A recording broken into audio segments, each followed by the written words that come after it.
बातमी मुंबईतून दक्षिण मुंबईतील अनेक भागांमध्ये बुधवारी पाणी नसणार आहे, त्यामुळे इथल्या नागरिकांनी पाणी जपून वापरावं असं आवाहन प्रशासनाकडून केलं गेलंय।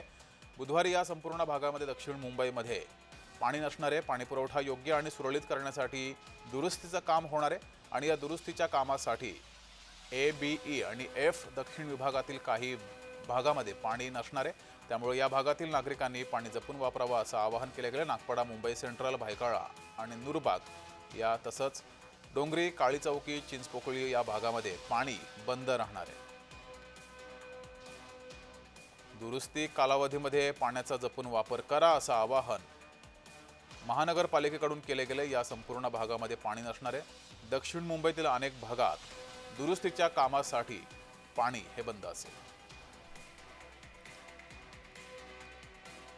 बुधवारी हे पाणी बंद असणार आहे, त्यामुळे इथल्या सर्व नागरिकांनी पाणी जपून वापरा असं आवाहन पालिका प्रशासनाकडून केले गेले। ए आणि एफ दक्षिण विभागातील काही भागात पाणी नसेल। या परिसरामध्ये पाईपलाईनच्या दुरुस्तीचं काम हाती घेतलं जाणार आहे, त्यामुळे हे पाणी बंद असेल।